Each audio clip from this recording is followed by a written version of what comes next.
It says it's a Genesis, but it's not. To those of us who've driven BMWs from the 1990s and the 2000s, so E36s, E46s, E38s, this is a BMW. It's in the shape of a BMW. It drives like a BMW. You fit in it, it feels like a BMW. It's got the smooth power of a BMW. This is probably the best BMW you can buy these days. This Genesis, model G70, is the smallest of the Genesis sedans. This one is an all-wheel drive model with a 3.3-liter turbo V6.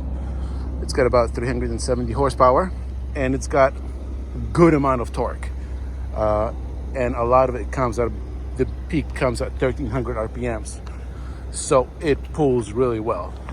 The suspension is stiff, but it's not uncomfortable stiff. It drives still really well, even on down bumpy roads. It's got a staggered setup of 225 40/19 in the front and 245 40/19 in the rear. It's got big, I guess, four-part brakes in the front. It's very well balanced, and hey, it is a good-looking car. I really like this. I genuinely like everything about this car, and myself, who's owned I think 7 BMWs of the variety I've mentioned from 5 and 3 series, I am loving this. However, I am getting old, and my biggest problem with this is that it's relatively low off the ground. So getting in, I make a weird noise that old people make these days. And in the world of SUVs that we live in now, it can be intimidating on the road because everything is taller than you, including a schmuck in every CRV and RAV4. But it's nothing to get you to. It's nothing too bad. The other problem is when driving this car, is not the car, it's not you, it's the other people on the road. I had WRX drivers, I had Infiniti G50, G37 crowd, I had Audi people, they all wanting to race me, even BMW guys. They are all triggered by this. It's a new kid on the block. They don't know what it is. They want to show their dominance in the sector, and they are going to try to want to race you. So just, even when you're cruising along, so just keep that in mind. Don't get yourself into trouble. Don't get intimidated. Just move along, you know? And you're going to have plenty of fun. Inside, let's start off with a fault on the inside. Rear seat is small. I, at 6'2", cannot fit in there. This is the boot that I'm supposed to be wearing because I have a broken foot, but that's a different story in my jacket. But I cannot sit behind myself at 6'2". Yeah, so if you're gonna have big passengers in the back, you may want to look into the bigger sedans from this brand. If you heard that door close, very solid feel. Inside, look at those seats. They are great. They're super comfortable. They're adjustable in many ways, including the bottom cushion that can extend for you tall goons like myself. The only problem I see with this light color interior is that it's already getting discolored. This vehicle has 10,000 miles on it, and it looks like that leather really needs a good cleaning. So you may want to opt for some darker seats, but these do look fabulous, especially with that quilted leather, and they are ventilated in addition to being adjustable in many ways. Easily function. The controls are really simple. Lexicon audio system sounds great. The dash the speedometer is nice and analog. Everything else is let me close the door so the dash comes back on. Everything else is nicely configurable to various modes of driving. Climate control simple. This is nice. You have automatic mode, but the automatic mode has 3 phases. If you want to keep the fan speed low in auto, it allows you to do this. USB-C A, I think that the bigger one is over there, and that's the only way of connecting to Apple CarPlay. There's no wireless Apple CarPlay. I'm okay with that. I'm willing to let it go. I'd rather have no wireless connection than having a crappy wireless connection. There's nothing worse than a crappy wireless connection for Apple CarPlay. There is a USB-C over here if you want it. but does not connect to the Apple CarPlay. This system is very intuitive to use. This is your standard screen. You can scroll through it, and the whole setup is very easy. Same with the climate control. I basically just left it in auto. Hyundai, Kia, and Genesis have this star key that's programmable as to what you want to display on the screen. There's another one on the steering wheel over here.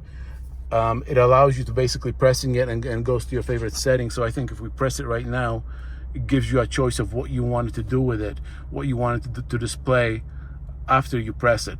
I think that's very cool. And you can do the same thing with the steering, with the steering wheel button and the mode buttons, which is really nice. Wireless phone chargers over here.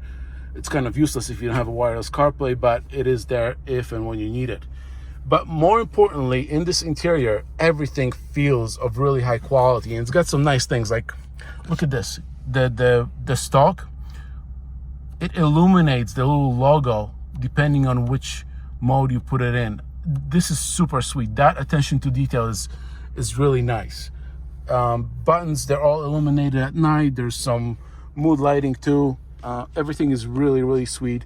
The switch from driving mode, when you switch it to sport mode, it actually does make a difference. You can set up your own custom settings. The exhaust noise changes because it has the optional loud and quiet muffler, which is cool. You put it in sport mode and your seat tightens up. Again, this is a BMW feature that has sort of trickled down to this model. You want to say that they copied it, but if you want to say they copied it, that's fine, but they did a really good job of it. Paddle shifters, I've never used them. This shifter it's okay. It's got the park button over here, but at least it's got a physical solid feel to it. Big sunroof is nice. What's nice about it, even when this is as wide as it's open, but it's pretty good. But it's quiet. At speed, it's quiet, which is important. You can enjoy the fresh air and not lose your hearing. Great looking sedan. Really, the lights, the exhaust, they sort of cheated on. They put this Bentley like ovals and put the smaller pipes down there, which is not great. They could have done a little bit better with that. There's some of this fake type of plastic stuff. I don't know what it's supposed to be. Yes, so they could have improved it on it a little bit. But overall, the design is pretty solid. I love it. I would absolutely buy this vehicle if I had the need for it. Fast. I don't know what it gets for miles per gallon. It's not really a concern when I'm buying for a car like this. It's a sedan. It can't be that bad. I'll put it up in notes. But it drives great. It looks great. Obviously intimidates the boys in other similar such cars. And it's loaded it's loaded with nice features that everybody uses. Backseat folds. Ignore my shoes in there. Backseat folds to transport bigger items. You have the close and lock button on the trunk lid. Do we really need a power trunk lid for this? No. I could easily live without it. But otherwise, yeah, it is just a really good car. They did a fantastic job with it.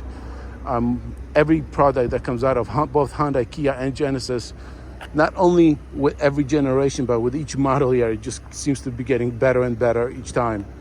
And they really nailed this one. I truly enjoy driving this car. It does have a spare tire in the trunk. It's a donut for your longer trips, so that won't leave you stranded. None of that run for tire bullshit. And yeah, there you have it. Thanks, bye.